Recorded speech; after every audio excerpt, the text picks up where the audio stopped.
अहिल्यानगर जिल्ह्यातील कोपरगाव तालुक्यातील हे शेवटचं गाव आहे वेस सोयगाव।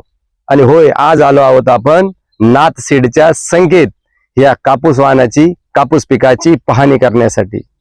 आज आता आपण ज्या प्लॉट मध्ये उभा आहोत या शेतीचे मालक, या प्लॉटचे मालक प्रकाशजी गोसावी साहेब यांनी विशेष आमंत्रित केलंय आपल्याला की शेट एकदा येऊन हा प्लॉट तुम्ही तुमच्या नजरेखालून घाला।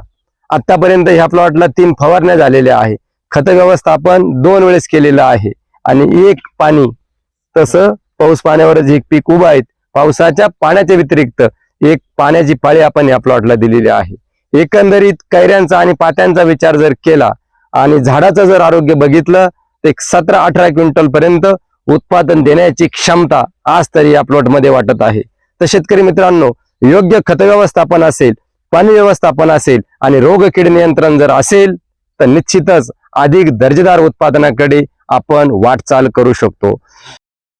पिकामध्ये काम करत असताना जर तन मन धन काया आणि वाचा यातून जर आपल्या कृतीला आपण जर साथ घातली तर निश्चितच आपल्या भक्तीचं जे फलित आहे, पांडुरंग परमेश्वर साक्षात कमरेवर हात ठेवून आपल्या पिकामध्ये उभा असतो। याचं जिवंत आणि ज्वलंत उदाहरण जर पाहायचं असेल तर हा प्रकाशजी गोसावी साहेब यांचा प्लॉट आहे। या गावामध्ये सरासरी 60 ते 70 एकर कपाशी आहे। तर आपण कुठलाही प्लॉट पाहू शकता।